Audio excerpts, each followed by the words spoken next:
Time நம்ம லைஃப்பில் எவ்வளோ இம்பார்ட்டண்ட்டானது. நம்ம மார்னிங் லைஃப்பை ஸ்டார்ட் பண்ணுறதுலேருந்து நைட் திரும்ப தூங்க போகிற வரைக்கும் நம்ம கூட ட்ராவல் பண்ணுறது டைம் தான்.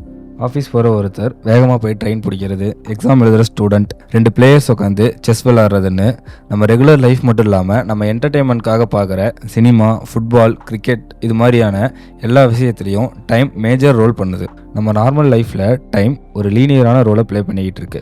ஆனால் அதே டைமை சினிமாவில் காட்டும்போது இதே ஃபார்மேட்டில் காமிச்சோம்னா அது ரெகுலர் திங் ஆகிடும்னு எடுக்கப்பட்ட ஃபார்மேட் தான் time travel and time loop. அதாவது டைம் ட்ராவல் அண்ட் டைம் லூப்புக்கு நம்ம தமிழில் வந்த இன்டர்நெட் நாளை 24 மாநாடு மாதிரி படங்கள் பார்த்துருந்தோம்னாலே அதோட ஃபார்மேட் நமக்கு புரியும். இந்த டைம் ட்ராவல், டைம் லூப் இந்த 2 ஃபார்மேட்டை ஃபாலோ பண்ணி தான் ஹாலிவுட்டில் வந்த மேக்ஸிமம் ஆஃப் சயின்ஸ் ஃபிக்ஷன் ஃபிலிம்ஸை எடுத்திருக்காங்க. ஆனால் இந்த 2 ஃபார்மேட்டும் இல்லாமல் நம்ம ரெகுலர் சினிமாவில் பார்க்குற ஹெய்ஸ்ட் த்ரில்லர், வார் ஆக்ஷன் ட்ராமா, ஸ்பேஸ் த்ரில்லர்னு இதில் டைமை இன்க்ளூட் பண்ணி ஒரு டைரக்டர் படம் பண்ணார். அது அவரோட ஒரு படம் மட்டும் இல்லாமல் எல்லா படத்துலையும் ஒரு கேரக்டர் மேலேயோ இல்லை ஒரு சிச்சுவேஷன் மேலேயோ டைமை யூஸ் பண்ணி ஒரு புது எக்ஸ்பீரியன்ஸை கொடுத்தாரு. அவர் தான் கிறிஸ்டோஃபர் நோலன். ஹாலிவுட்டில் back to the future, 12 Monkeys, predestination, the time machine மாதிரி டைம் ட்ராவல் படங்கள் வந்தாலும், happy death day, source code, looper, edge of tomorrow மாதிரி டைம் லூப் படங்கள் வந்தாலும் இந்த 2 ஃபார்மேட்டும் டச் பண்ணாத கிறிஸ்டோஃபர் நோலன் தான் டைம்னு சொன்னால் நம்ம மைண்டுக்கு வர முதல் டைரக்டர். சஸ்பென்ஸை மெயின் தீமாக வச்சு அதில் டைமை ஆட் பண்ணி ஆடியன்ஸோட கவனம் மொத்தமும் ஸ்க்ரீனை விட்டு நகராமல் ஹோல்ட் பண்ண வச்சுருப்பார்.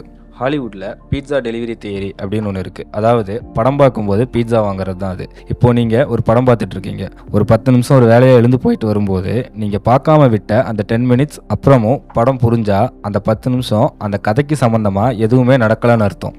இந்த பீட்சா டெலிவரி தியரி தான் நோலனோட படங்கள் மேக்ஸிமம் அப்ளை ஆகும். லைக் அவரோட டன்கிர்க்கில் வர எல்லா சீனும். இப்போ நீங்கள் டன்கிர்க் பார்க்கும்போது சீல வர ஏதாவது ஒரு கான்வர்சேஷன் சீனோ இல்லை வேறு ஏதாவது ஒரு சீனோ மிஸ் பண்ணிட்டீங்கன்னா அதே சீன் ஏரில் இருந்து காட்டும்போது அதோட இம்பேக்ட் கிடைக்காது. இதே மாதிரி தான் அவரோட Inception, Memento, Interstellar, Dark Knight trilogy இப்படின்னு எல்லா படத்துலையுமே ஒவ்வொரு சீனும் ரொம்ப இம்பார்ட்டண்ட்டாக இருக்கும்.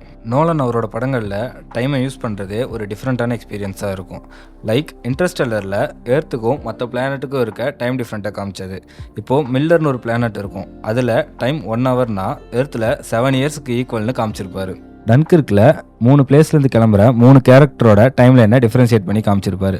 லைக் லேண்ட் 1 வீக் ஆஃப் ஆக்ஷன்னும், சி 1 டே ஆஃப் ஆக்ஷன்னும், ஏர் 1 ஹவர் ஆஃப் ஆக்ஷனும் காமிச்சது அந்த சிச்சுவேஷனோட அர்ஜை ஆடியன்ஸுக்கு கன்வே பண்ணியிருப்பாரு. டெனட் மாதிரி ஒரு ஸ்பை த்ரில்லரில் ஃபார்வர்ட் அண்ட் பேக்வேர்டில் பீப்புள் அண்ட் திங்ஸ் மூவ் ஆகிறதும், மெமெண்டோ மாதிரி ஒரு சைக்கலாஜிக்கல் த்ரில்லரில் colour portions and black and white போர்ஷன்ஸ்னு 2க்குமான டைம் லைனை காமிச்சதும் டிஃப்ரெண்ட்டான ஜானர் சூஸ் பண்ணி அதில் டைமை இன்க்ளூட் பண்ணியிருப்பாரு. டன்கிர்க்கில் ஃபஸ்ட்டு ஓப்பனிங் சீன் சைலண்ட்டாக ஆரம்பித்து ஒரு கன்ஃபயர் சவுண்டுக்கு அப்புறம் ஸ்டார்ட் ஆகிற அந்த கிளாக் டிக்கிங் சவுண்ட், இன்டர்ஸ்டெல்லாரில் அந்த வேவ் சீன் அண்டு ப்ரீ கிளைமேக்ஸோட சவுண்ட் ட்ராக், இன்செப்ஷனில் கார் ஃபாலிங் சீனோட sound track and dark night ட்ரிலாஜியோட ஹோல் சவுண்ட் ட்ராக்னு சவுண்ட்லேயே டைமை கன்வே பண்ணி அதை பார்க்குற ஆடியன்ஸுக்கும் நம்ம ஏதோ டைம்குள்ளே மாட்டிக்கிட்ட மாதிரி எக்ஸ்பீரியன்ஸ் கொடுத்த கிறிஸ்டோஃபர் நோலன் தான் we consider as a visualiser of time.